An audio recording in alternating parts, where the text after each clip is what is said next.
नमस्कार दोस्तों, स्वागत है आपका स्टडी फॉर सिविल सर्विसेज में। वीडियो को पूरा देखिए। कोई भी आपका फीडबैक है, कोई सजेशन है, तुरंत वीडियो में कमेंट करके जरूर बताइए। अच्छा लगे तो वीडियो लाइक जरूर कर लीजिए और ऐसे वीडियो लगातार फ्री में पाने के लिए चैनल को तुरंत सब्सक्राइब कर लीजिए और बेल आइकन को जरूर टैप कर लीजिए ताकि आगे भी सारे वीडियो आपको मिलते रहे। यूट्यूब में फॉलो करते हैं तो प्लीज ये वाला फ्री टेलीग्राम चैनल जरूर ज्वाइन कर लीजिएगा। सारे नोटिफिकेशन, सारे अपडेट यहीं पे आते हैं, ध्यान रखिएगा। स्टडी फॉर सिविल सर्विसेज का कोई भी पेड ग्रुप अगर आपको ज्वाइन करना है तो सिर्फ 85648053096960608974386445 यही नंबर है हमारे, सिर्फ जहां पे कॉल या व्हाट्सएप कर सकते हैं। इंस्टाग्राम पे हमारा पेज जरूर फॉलो कर लीजिएगा, study for civil dot services है। ट्विटर पे हमको जरूर फॉलो कर लीजिएगा, @स्टडी फॉर सिविल्स है। Hello everyone, welcome you all to study for civil services. आज की हमारी डेट है 14 मार्च। 14 मार्च 2023 के इंपॉर्टेंट करंट अफेयर्स में सबसे पहला है चीता। सोडियम इनटेक मतलब सोडियम का सेवन करना। जापानी इंसेफेलाइटिस वैक्सीन क्या है अभी मैं बताऊंगी। क्रिटिकल मिनरल्स, लॉजिस्टिक सेक्टर और प्रेस फ्रीडम। तो स्टार्ट कर रहे थे सबसे पहले आर्टिकल से, वो है चीता। देखिए अभी जैसे कि आप जानते हैं कि चीता को जो है रिलोकेट किया गया था, सुना था ना सबने इस बारे में। तो उस रिस्पेक्ट में यहाँ पर क्या हुआ कि चीता को जब हमने रिलोकेट करा तो उसी वजह से अब ये बात चल रही है कि क्या अगर हम चीता को यहाँ से लेके आते हैं तो हमारी जितने भी घास के मैदान जो उसमें प्रॉब्लम हुई है उसकी क्षतिपूर्ति की जा सकती है या नहीं की जा सकती, उसी के ऊपर है। तो देख लेते हैं इसको। सबसे पहले सितंबर 2022 के हिसाब से अगर मैं देखूं तो भाई आपका 8 अफ्रीकन चीता है ना, उनको नामीबिया से बुलाया गया था और 12 साउथ अफ्रीका से। ये ऐसा नहीं कि आज का प्रोग्राम है, ये लंबा समय का प्रोग्राम है जो कि मध्य प्रदेश के कूनो नेशनल पार्क में किया गया था। चीता अगर मैं बात करूं कुछ किस प्रकार से दिखते हैं, चीता बहुत ही मस्कुलर होते हैं, एकदम बहुत ही विशाल शरीर और लंबे पैर और चेहरे पर काले आंसू के निशान होते हैं जो इनकी आंखों को सूरज की चकाचौंध से बचाती है। इनकी जो अगर मैं दौड़ने की इस बात करूं, बहुत तेज दौड़ते हैं ये। दुनिया का सबसे ज्यादा तेज दौड़ने वाला एक स्थलचर होता है। ये कम समय में 70 मील प्रति घंटे तक की गति की दौड़ने में क्षमता भी रखता है। मांसाहारी होते हैं, आमतौर पे ये दिन के समय में शिकार करते हैं। देखो हमसे क्या सवाल करेगा, हमसे करेगा कि भाई आईयूसीएन स्टेटस क्या है इसका। वो है वल्नरेबल, इन्हें हम कहते हैं प्रवण। वल्नरेबल मतलब प्रवण है या फिर थोड़ा संदिग्ध उसमें। ठीक है भाई। अब यहाँ पर अगर हम चीता को लेके आते हैं तो उसके रिस्पेक्ट में घास के मैदानों पर चीता का क्या प्रभाव पड़ सकता है। देखो घास के मैदानों में ऐसा प्रभाव पड़ सकता है कि बाकी जितने भी छोटे छोटे से और शाकाहारी जीव होते हैं उन पर ये डिपेंडेंट रहता है। तो इन शाकाहारियों का शिकार करके चीते अपनी आबादी को नियंत्रित करने में मदद कर सकते हैं। इन मैदानों को अत्यधिक चारण से बचा सकते हैं कि भाई ग्रासलैंड को अगर बाकी जो और एनिमल्स होते हैं वो यहाँ पर बचा सकते हैं, ये एनिमल्स को बचाया जा सकता है बाकी और से। जैव विविधता बढ़ेगी, है ना। चीता होंगे तो अधिक संतुलन पारिस्थितिक तंत्र के निर्माण में जैव विविधता बढ़ेगी। ग्रासलैंड का जो एक पूरा स्वास्थ्य है, चारागाह का स्वास्थ्य है, वो इम्प्रूव हो जाएगा। यहाँ पर इकोसिस्टम काफी इम्प्रूव हो जाएगा। जो चीता है हमारे वो टूरिज्म को बढ़ाने में बहुत ज्यादा मदद करते हैं। टूरिज्म का जो पूरा सेक्टर है वो काफी अच्छे अमाउंट में बढ़ावा उसको मिल जाएगा। लेकिन चैलेंजेस भी है कि भाई पहली चीज तो घास के मैदानों में जो भी चीतों का स्थानांतरण करते हैं उसमें ये होता है कि प्रतिस्पर्धा और मानव गतिविधियों के साथ संघर्ष जो है वो काफी सारे शामिल है। तो ऐसा भी है कि थोड़ा सा प्रॉब्लम भी ये कर सकते हैं। बाकी देखो अगर मैं निष्कर्ष इसकी पूरी की बात करूं तो इसका कंक्लूजन कुछ इस प्रकार से है कि हाँ ये बिल्कुल हमारी आत्मनिर्भर आबादी को स्थापित करने और प्रजातियों के वैश्विक अस्तित्व के लिए हमें योगदान दे सकते हैं। ठीक है, बिल्कुल ये चीज है कि ये हमें इस चीज के लिए तो सपोर्ट कर सकते हैं। पर साथ ही साथ इनको संरक्षित करने के लिए काफी सारी चीजों की इम्प्रूवमेंट करने की जरूरत है। संरक्षित करने के लिए काफी नई नई चीजों को हम लोग यहाँ पर इम्प्रूवमेंट करने के लिए हम नई नई और भी गतिविधियां या फिर नए नए इनिशिएटिव्स को चला सकते हैं जिसके तहत हम यहाँ पर जो भी इम्प्रूवमेंट के पॉइंट्स हैं वो यहाँ पे लेके आ सकते हैं। बढ़ते हैं नेक्स्ट की तरफ, सोडियम इनटेक। यहाँ पर जो WHO है हमारी, उन्होंने एक रिपोर्ट रिलीज करी है जिनके अनुसार 2025 तक सोडियम सेवन जो है 30% तक कम करने के लक्ष्य से हम लोग काफी पीछे हैं। WHO की रिपोर्ट के अकॉर्डिंग जो 194 उसमें मेंबर कंट्रीज हैं, 55% लोगों ने यहाँ पर, मतलब कंट्रीज ने यहाँ पर इस चीज को लागू कर दिया है। और ग्लोबली अगर मैं बात करूं तो नमक का जो सेवन होता है वो पूरा प्रतिदिन में 10.8 ग्राम होता है, जो कि जो WHO ने बताया हुआ है, वो बताया हुआ है कि 5 ग्राम से कम नमक हमें एक दिन में यहाँ पर खाना चाहिए। लेकिन ये एक चम्मच नमक जो है, मतलब 5 ग्राम, ये उससे डबल इनटेक हो जाता है। और सबसे ज्यादा सोडियम जो है वो ब्रेड और ब्रेड से बने हुए उत्पाद, उसमें सबसे ज्यादा जो है सोडियम का इस्तेमाल किया जाता है। उसके अलावा सोडियम में इसके बाद जो है मांस, पोल्ट्री, मछली और ये सब चीजें की जाती हैं। तो और यहाँ पर जो भी एक सॉल्ट का सेवन होता है वो 5 ग्राम से भी कम रहना चाहिए प्रति व्यक्ति। एक मतलब ये एक सजेस्टेड है, रिकमेंडेड होता है कि 5 ग्राम से कम का होना चाहिए। और बहुत सारी जो बड़े बड़े उच्च आय वाले देश हैं वहां पर आहार में लगभग 75% नमक जो है वो खाद्य पदार्थ और घर के बाहर तैयार भोजन से ही आता है। सोडियम, जिसका केमिकल फॉर्मूला होता है Na, ये ग्रुप 1 पीरियोडिक टेबल से बिलोंग करता है। बहुत बहुत ही सॉफ्ट होता है, व्हाइट कलर का, सिल्वरी चांदी सा सफेद धातु होता है, जो कि पृथ्वी पर छठा सबसे प्रचुर तत्व है, जिसमें पृथ्वी की भूपट्टी का 2.8% शामिल है। जल के साथ इसकी अभिक्रिया विस्फोटक प्रकृति की होती है, और मतलब रिएक्ट करता है वाटर के साथ ये। और बाकी ये जो है सबसे ज्यादा कॉमन सॉल्ट NaCl है, आप लोग जानते हैं इस चीज को, सब लोग इसका सेवन करते हैं, सोडियम का। तो ये चीज है यहाँ पर। WHO ने भाई ये रिपोर्ट करके यहाँ पर बोला है कि 2025 तक आपको करीब करीब सोडियम का इंटेक 30% से कम करना होगा। सोडियम है, ये आप जानते हैं, सोडियम हम जो है वो एक सोडियम क्लोराइड की फॉर्म में हमेशा हम उसको लेते हैं अपनी उसमें। उसके अलावा हमारे सोडियम के और क्या क्या काम होते हैं? सोडियम के कामों की अगर मैं बात करूं तो ये हमें हमारे नर्व्स, हमारी मसल्स को कंट्रोल करने में हेल्प करता है, रेगुलेट करता है हमारी किडनी। ठीक है, किडनी जो है कंट्रोल करती है हमारी बॉडी में कितना सोडियम होना चाहिए। प्लस ग्लोबल एवरेज अगर सॉल्ट की इंटेक की बात करूं तो 10.8 ग्राम्स जो है वो हो रहा है, बट कितना होना चाहिए? 5 ग्राम्स, आपको जैसे कि मैंने बताया है, 5 ग्राम्स। और WHO के रिकमेंडेशंस के हिसाब से जो सॉल्ट रिडक्शन की स्ट्रैटेजीज है, सॉल्ट रिडक्शन का मतलब कि सॉल्ट का जो इंटेक है वो कम से कम होना चाहिए, ये सब चीजें के लिए बताया गया। बाकी ये बोल दिया गया भाई अगर हम सॉल्ट की जगह इन सबको यहाँ पर ऐड करें तो हमारा ज्यादा बेटर हो जाएगा। ठीक है, तो उनके हिसाब से बताया गया कि हम गार्लिक, लहसुन होता है ना, chilli, vinegar, herbs, lemon juice, black pepper, काली मिर्च होती है, जिंजर, अदरक और स्पाइसेस जो भी उसमें मसाले होते हैं, ये सब ऐड कर लो। ठीक है, बाकी जो भी अगर कोई प्री पैक्ड फूड है, कोई भी ऐसा फूड है जो पहले से ही पैक हो रखा है, प्री पैक्ड आते हैं, टेट्रा पैक्स आते हैं जो, उन टेट्रा पैक्स पे कंपलसरी होता है कि आपको क्या करना होता है, आपको उस पर लिखना पड़ेगा कि सोडियम का कितना अमाउंट है, ये लिखना कंपलसरी है उसमें। समझ रहे हैं सब लोग? तो इसको भी याद रखिएगा। बढ़ते हैं हमारा थर्ड आर्टिकल, जापान की इंसेफेलाइटिस वैक्सीन।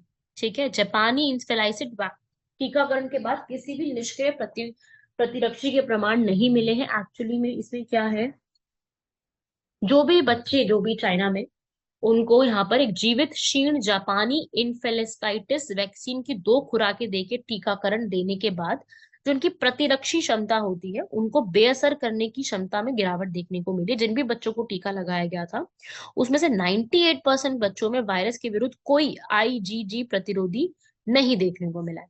ये वही है, एक तरीके से वायरस के अगेंस्ट यहाँ पर बनाई गई, वायरल इन्फेक्शन के अगेंस्ट होती है, जिसमें क्या होता है ना कि कुछ भी सिम्टम्स नहीं होते लेकिन फिर भी फीवर और हेडेक चल रहा है, गर्दन में दर्द हो रहा है, ठीक है, बहुत ज्यादा ना एक जो है तबीयत खराब लगती है, और होते होते लास्ट में डेथ हो जाती है।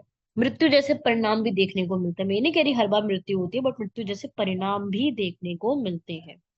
ठीक है, तो इस तरीके की जो चीजें हैं उससे बचने के लिए एक नई वैक्सीन यहाँ पे निकाली गई है, और उस वैक्सीन का नाम आप लोगों को मैंने बताया है। वैक्सीन का नाम है यहाँ पर जापानीज एनसेफेलाइटिस वैक्सीन। किसके अगेंस्ट काम करेगी? Viral infection. ये फैक्ट आपको याद रखना है कि ये वायरल इन्फेक्शन के अगेंस्ट काम करेगी। ठीक है, क्वेश्चन बन सकता है ये। बाकी यहाँ पर इंडिया में भी इस पूरे के पूरे ट्रीटमेंट को रखने, मतलब पूरा इसको ठीक करने के लिए यूनिवर्सल इम्यूनाइजेशन प्रोग्राम स्टार्ट किया गया था 2006 में, जो कि 9 से 12 महीने के जो बच्चे हैं, नवजात शिशु, सबसे ज्यादा वो इस चीज से जो है वो ग्रस्त रहते हैं। तो उनको बचाने के लिए भी यहाँ पर जो है उनका डेली रूटीन चेकअप करना, या फिर उनको इस एज ग्रुप के बच्चों को यहाँ पर टीकाकरण करवाना, ये सब भी है, क्योंकि अभी तक उसका स्पेसिफिक ट्रीटमेंट तो है नहीं। ठीक है, बाकी यही है कि इसको थोड़ा सा ठीक करने के लिए जो है, जो भी ऐसे डिजीज एकदम से फैल जाती है, पानी की सप्लाई ठीक होनी चाहिए। पानी की सप्लाई ठीक होने के साथ साथ पब्लिक हेल्थ की एक्टिविटीज ठीक होनी चाहिए। हाई न्यूट्रिशन, ज्यादा से अच्छा गुणवत्ता वाला पोषाहार उपलब्ध करवाना चाहिए। और इसके अलावा इसके अंदर ये जो छोटे मोटे कार जो भी ऐसी चीजें होती हैं जो हम एक बार बचा सकते हैं बच्चों को, एक ऐसे सेंटर्स वगैरह खोल करके या फिर इस तरीके की चीजों से, वो भी यहाँ पर सरकार की कोशिश रही है। इसमें बस इतना ही याद करना है, जापान की है ये, वायरल इन्फेक्शन के अगेंस्ट यहाँ पे काम करती है। बस शॉर्ट में इसको याद रखना है, इसमें बहुत बड़ा कुछ नहीं है पढ़ने के लिए, बस ये शॉर्ट में छोटा सा इन्फॉर्मेशन है वो याद रखना है। ठीक है। इंडिया और ऑस्ट्रेलिया जो है यहाँ पर वो मिनरल ट्रेड, जो दुर्लभ खनिज व्यापार होते हैं उनको प्रमोट करने में यहाँ लगे हैं, आप लोग जानते भी हैं। इंडिया और ऑस्ट्रेलिया यहाँ पर काफी कोशिश भी कर रहे हैं। क्रिटिकल मिनरल्स, दुर्लभ खनिज, राइट। दुर्लभ खनिज एक ऐसे खनिज होते हैं जो बहुत, जिनकी आपूर्ति की कमी और अर्थव्यवस्था पर काफी प्रभाव भी पड़ता है। दुर्लभ खनिज जो कि बहुत आज की टेक्नोलॉजी में ज्यादा से ज्यादा इस्तेमाल किए जाते हैं, लेकिन आज इनका जो है वो स्रोत उतना ज्यादा नहीं है। ठीक है, दुर्लभ खनिजों के रूप में जाने वाले कई भी ऐसे, मतलब क्या होता है ना कि आज की जो मॉडर्न टेक्नोलॉजी है ना उसमें हमारी नींव की तरह काम करेंगे। ठीक है, एग्जाम्पल लेते हैं हम, जैसे बैटरी बनाना, electric vehicles, mobile phone, computer, solar, wind के, इन सब ग्रीन टेक्नोलॉजी, इन सब को बनाने के लिए हमें बहुत अच्छे अच्छे मेटल्स लगते हैं। और ये जो मेटल्स होते हैं ना, ये हाईटेक इंडस्ट्रीज को चाहिए होता है अपना काम करने के लिए, और ये मेटल्स यहाँ पे मिले नहीं है। ठीक है, तो यहाँ पर वही है कि ये सब जो मेटल्स होते हैं ये जरूरी है हमारे एक प्रोडक्शन को ठीक करने के लिए, हमारी पदार्थों के लिए, हमारे खनिजों के लिए काफी ज्यादा जरूरत होती है। तो हमारी टेक्नोलॉजी इन पे बहुत ज्यादा डिपेंड करती है, क्योंकि आप इनकी जगह कुछ और इस्तेमाल नहीं कर सकते, क्योंकि यही इस्तेमाल हो रहे हैं तभी आगे इंप्रूवमेंट हो रही है। ठीक है, इनकी जगह हम कुछ नहीं, लिथियम है अब नहीं कर सकते उस लिथियम की जगह कुछ इस्तेमाल, सेमीकंडक्टर नहीं कर सकते कुछ और, क्योंकि वहीं से बनती है बैटरीज। ठीक है, अब इसके लिए इंडिया में जो है क्या बड़े बड़े इश्यूज हैं, कि जो है खनन के अंदर सुधार करने में बहुत ज्यादा जरूरत है, कि खनन के अंदर आज भी सुधार अच्छे से नहीं की गई है। और ना केवल यहाँ पर जो है वो उच्च तकनीकी निर्माण को, बल्कि हरित भविष्य के लक्ष्यों को भी और ज्यादा इम्प्रूव करने की जरूरत है। ठीक है, प्लस यहाँ पर जो इम्पोर्ट एक्सपोर्ट होता है ना उसमें गतिशीलता लाने की जरूरत है, वो भी कम है। ठीक है भाई, वो गतिशीलता के पॉइंट्स जो है उनको भी हमें जो है इम्प्रूव करने की जरूरत है। आयात पे निर्भरता जो है वो बहुत ज्यादा है, तो कम करेंगे ना तो अपने आप हो जाएगा ठीक। और एक्सपोर्ट अभी लो है, उसको और ज्यादा बढ़ाने की जरूरत है। पोटेंशियल है लेकिन अभी तक उसका खनन ही नहीं किया गया है। हो सकता है इंडिया में भी निकल, कोबाल्ट, मॉलिब्डेनम, ऐसे जो बहुत ही दुर्लभ पृथ्वी तत्व होते हैं उनसे जुड़े हुए खनन पदार्थ मिल जाएं, लेकिन अभी तक उन संसाधनों को खनन योग्य बनाया ही नहीं गया, उनका एक्सप्लोरेशन अभी तक किया ही नहीं गया है। अब ऑस्ट्रेलिया यहाँ पर जो है वो हमारा एक बहुत अच्छा रोल प्ले कर सकती है इस पूरे में। ऑस्ट्रेलिया यहाँ पर लिथियम और ऐसे खनिजों की आपूर्ति के लिए हमारे को जो है ऐसी प्रोग्राम को लेकर के आ सकते हैं जिसमें हम इन चीजों की इम्प्रूवमेंट कर सकते हैं। प्लस भारत जो है यहाँ पर ऑस्ट्रेलिया सपोर्ट करता है भारत के आत्मनिर्भर प्रोग्राम को, मेक इन इंडिया प्रोग्राम को काफी अच्छे लेवल पे सपोर्ट करता है। तो जरूरत है कि हम इन चीजों को यहाँ पर कंप्लीट करें। ये आप देख सकते हो, ये कुछ हमारे क्रिटिकल मिनरल्स हैं। देखो, ये आपका प्रीलिम्स में बन सकता है, ये मैं नहीं कहूँगी कि आप लोगों को मेंस के लिए पढ़ के जाना है, नहीं, इसमें मेंस में बनने वाला एक आधा पॉइंट ही लिखना है आपको। बट प्रीलिम्स में आपसे क्वेश्चन आएगा what are critical minerals, question आएगा सीधा क्रिटिकल मिनरल्स क्या होते हैं। ठीक है, अब यहाँ पर क्रिटिकल मिनरल्स हर जगह यूज किए जाते हैं। एग्जाम्पल देखो, मैं आपके सामने यहाँ पर कुछ पूरी पिक्चर में एग्जाम्पल लेके आई हूँ।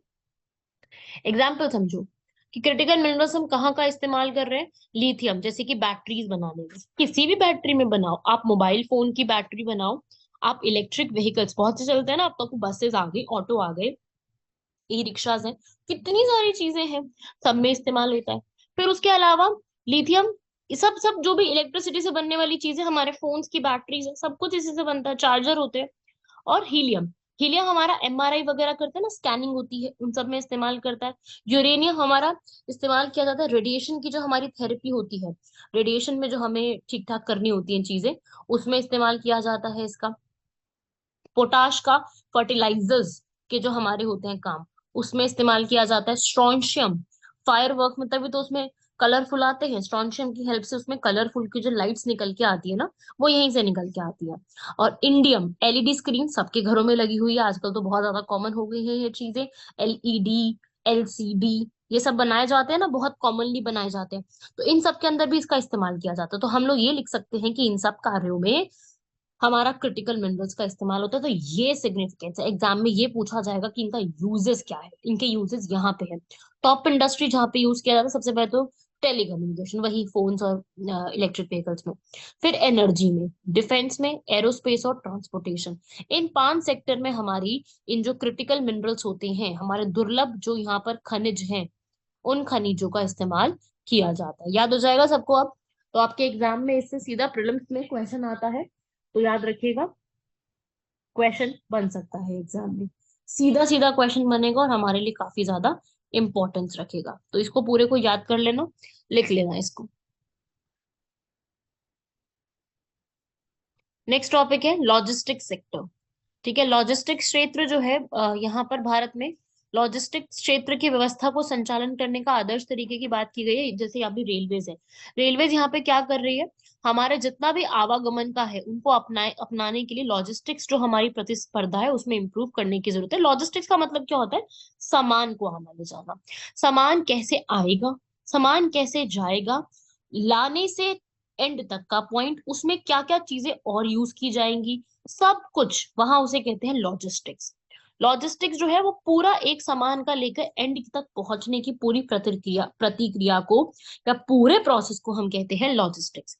हमारे भारत में सबसे बड़ा सेक्टर है लॉजिस्टिक्स, है ना?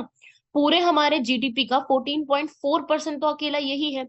और अनऑर्गेनाइज जो हमारा असंगठित क्षेत्र है, उसमें भी काफी अच्छा अमाउंट है इसका। ठीक है, लॉजिस्टिक की कॉस्ट जो है अपने को करीब 11% की ज्यादा पड़ जाती है। प्लस अब जो लॉजिस्टिक सेक्टर में जो लोग काम करते हैं वो भी अच्छे खासे हैं, काफी सारे लोग जो है इस पूरे सेक्टर में काम कर रहे हैं, तो उनको भी यहाँ पर क्या मिला हुआ है? एम्प्लॉयमेंट मिला हुआ है। 22 मिलियन से अधिक लोगों को यहाँ पर जो है रोजगार के अवसर प्राप्त हुए हैं, और इसमें सुधार करने के लिए भी अगर हम करें तो बेटर हो सकता है। ठीक है, तो सामान का आना जाना ले जाना, रेलवेज, सब कुछ के लिए यहाँ पे बेटर बनाया गया है। नई नई पाइपलाइंस बिछाना, इंफ्रास्ट्रक्चर डेवलप करना, जैसे सरकार ने लॉजिस्टिक्स मास्टर प्लान लेके आया था। इसमें क्या हुआ था?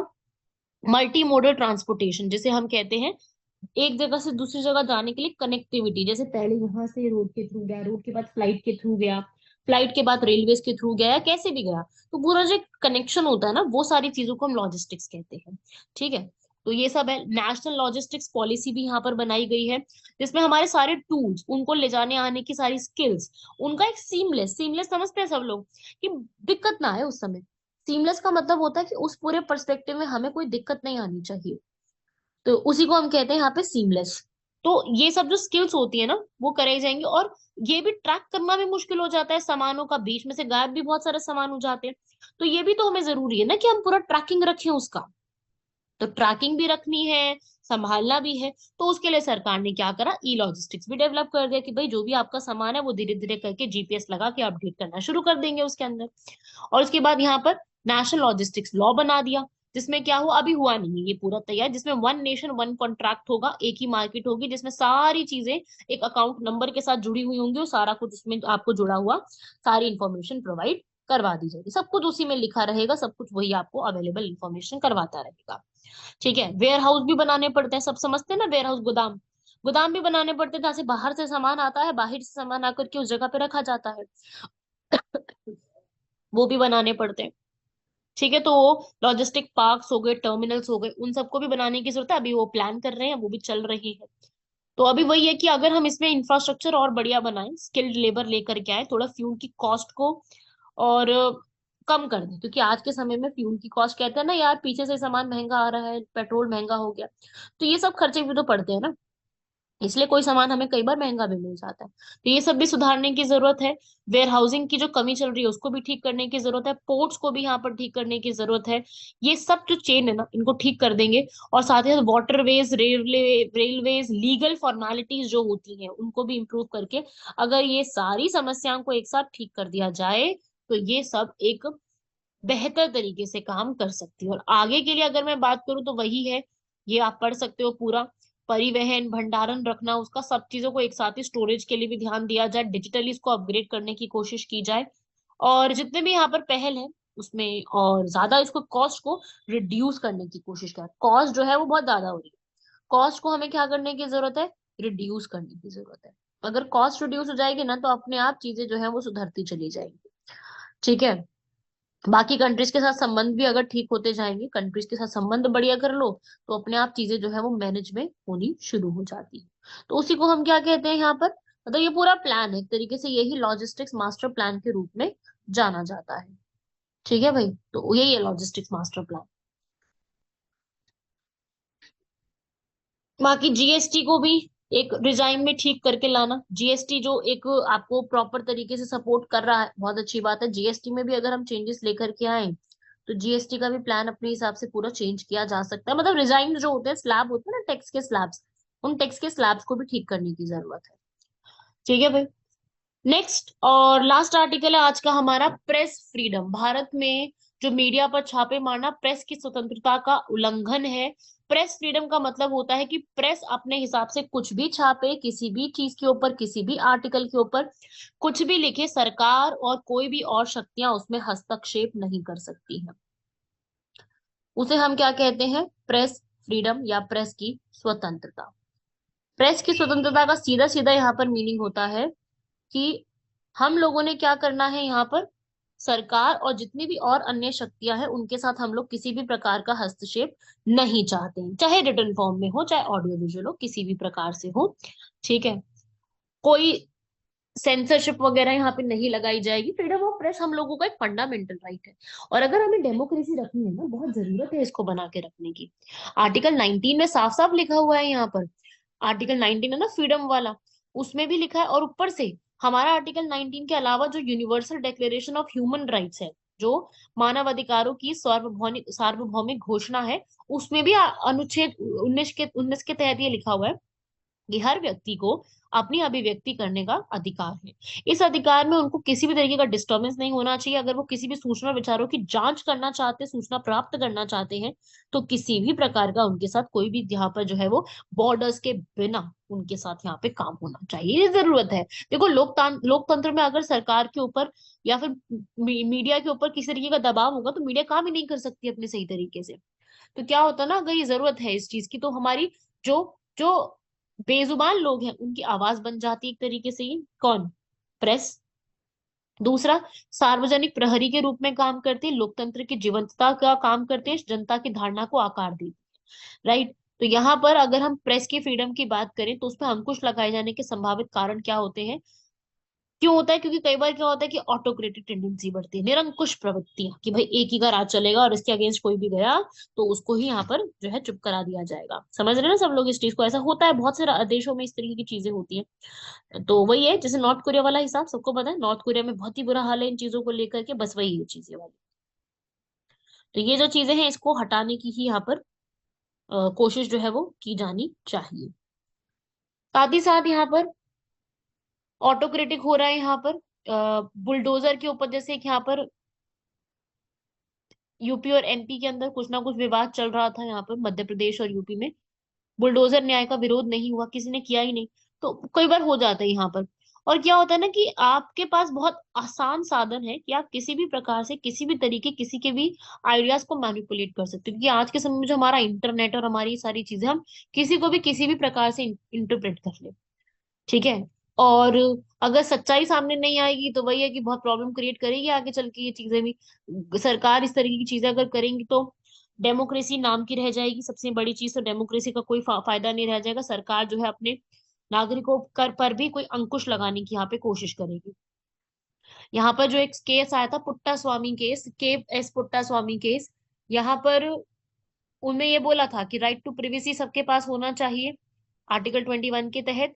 और इस निर्णय के 5 वर्षों के बाद भी इलेक्ट्रॉनिक साक्ष्य के मामले में आधिकारिक न्याय प्रणाली के लिए इसका अनुप्रयोग आज भी प्रतीक्षित है। आज भी इसको जो है वो देखा जा रहा है कि शायद इसका उपयोग आगे चल के किया जाए, तो आज भी नहीं किया गया है। सिविल सोसाइटी, जो नागरिक समाज होता है, वो यहाँ पर आवाज उठाने की कोशिश करते हैं।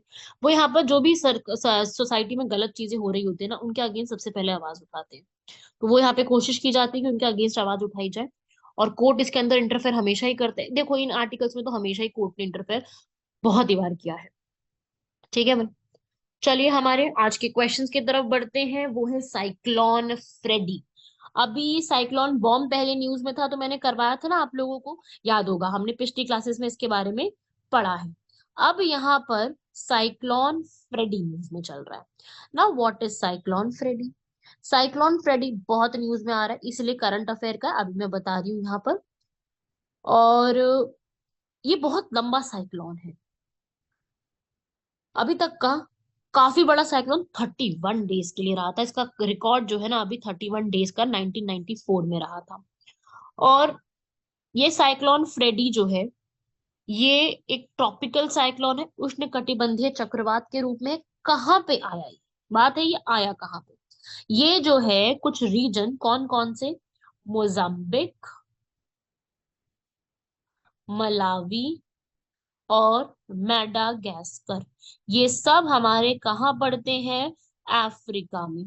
ये अफ्रीका के जो रीजन है ना, उसमें सबसे ज्यादा देखने को मिलता है। अभी यहाँ पर ना ये न्यूज में है, और अभी जब मैं ये वीडियो रिकॉर्ड कर रही हूँ तब भी ये न्यूज में है कि इसने मलावी में करीब करीब 100-150 लोगों को यहाँ पर उनकी जानें ले ली है। तो साइक्लोन फ्रेडी न्यूज में है, ये लैंड के साथ भी संपर्क बनाता है। तो याद रखिएगा, ये अफ्रीका की जो पूरी कॉन्टिनेंट है, उसकी जो ईस्टर्न साइड में पूर्वी एरिया के इलाके हैं, वहां पे सबसे ज्यादा जो है ये स्प्रेड होता है। ठीक है, और हो सकता है, ऐसा कहा गया, नासा ने बोला है कि आगे चल के ये जो पूरा है, ये बहुत लंबा टिकेगा और बहुत से लोगों की जान लेके जाएगा, और ये नया रिकॉर्ड बना सकता है। ठीक है, ये 35 दिनों का भी रिकॉर्ड बना सकता है। तो ये ईस्टर्न कोस्ट पे ही पूरा आता है, इसका लाइव टेलीकास्ट भी चल रहा है साइक्लोन फ्रेडी। साइक्लोन बॉम्ब भी पड़ा था, वो अलग है, साइक्लोन फ्रेडी अलग है। तो ये 3 तरीके के अलग अलग चीजें हैं जो आपको एकदम दिमाग में फिट करके रखनी है कि ये कहाँ कहाँ पे आता है। ठीक है, क्योंकि हमसे पता है, ऐसा सवाल करता है कि ये वाला साइक्लोन कहाँ पर है, वो वाला साइक्लोन कहाँ पर आया था, कौन से रीजन में आया था। रीजन का नाम तो देखो पूछता ही पूछता है किसी ना किसी एग्जाम में, कोई भी वनडे एग्जाम, आप यूपीएससी कर रहे हो, यूपीपीसीएस करो, किसी ने भी पूछ लेता है। तो ये सब याद रखना भाई, एक इंपॉर्टेंट है, ये न्यूज में भी चल रहा है, काफी दिनों से चल रहा है न्यूज में। ठीक है, तो ये इसको याद रखिएगा। करेक्ट है फर्स्ट एंड सेकंड। ठीक है, ये इस तरीके का देखो भाई, ये लेटेस्ट इंफॉर्मेशन के हिसाब से साइक्लोन फ्रेडी कुछ इस प्रकार से देखने को मिल रहा है। देख लो सब लोग अच्छे से इसको। ये है ऐसी पिक्चर, ये इस तरीके से बन रहा है।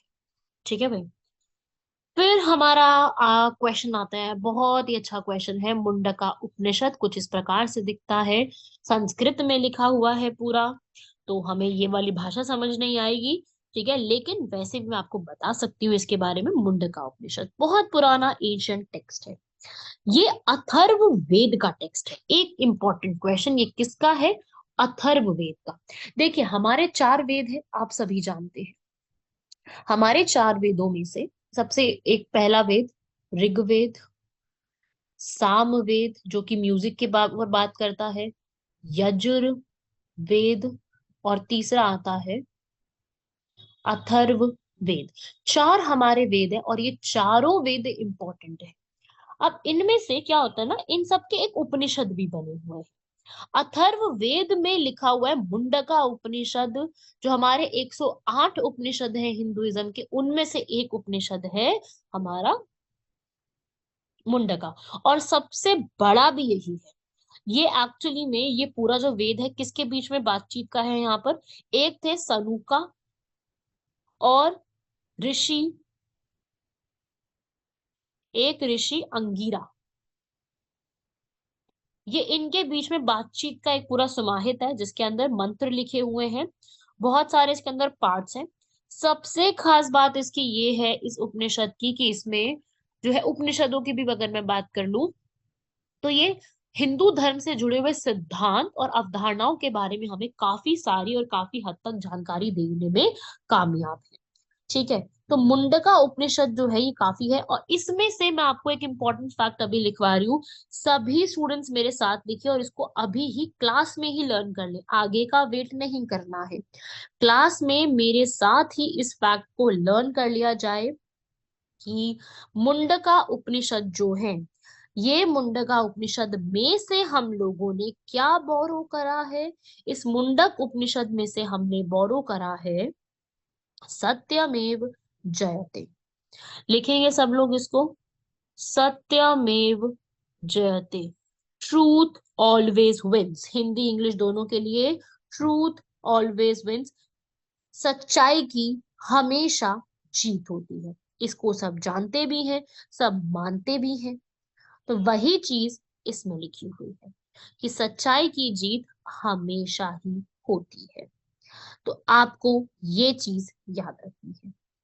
समझ रहे हैं सब लोग? इसको याद हो जाएगा क्योंकि ये क्वेश्चन ऑलरेडी पूछा पहले जा चुका है। तो मैं आप लोगों से ये गुजारिश करूंगी कि इसको याद कर लो कि यहाँ पर ये चीज कहाँ लिखी गई है। सभी को याद हो जाएगी, ये छोटी सी बात है, कोई बहुत बड़ी बात नहीं है, सबको याद हो जाएगा या नहीं होगा? हो जाएगा ना सबको? इसको लिख लेना भाई, याद कर लेना सभी लोग, मुंडका उपनिषद। तो ये थे आज के हमारे सारे इंपॉर्टेंट फैक्ट्स। 6 पहले आर्टिकल्स पढ़े और 2 क्वेश्चन। देखो आज के 2 क्वेश्चन सबसे ज्यादा इंपॉर्टेंट थे, बाकियों के कंपैरिजन में सबसे ज्यादा इंपॉर्टेंट हमारे आज के ये वाले 6 क्वेश्चंस थे, क्योंकि ये 6 के 6 क्वेश्चन हमारे एग्जाम में खूब पूछे जाते हैं। मतलब क्वेश्चन सीधा सीधा पूछा जाता है कि ये कहाँ पर है, क्या है। मतलब ऐसा क्वेश्चन आता है, साइक्लोन से भी आता है और उपनिषद से तो कई बार पूछा गया। तो मैं ये चाहती हूँ कि हर व्यक्ति, हर स्टूडेंट जो भी इसको सुन रहा है, हर एक इसको लिख ले अपने नोट्स में। ठीक है, तो ये रहा आज का हमारा।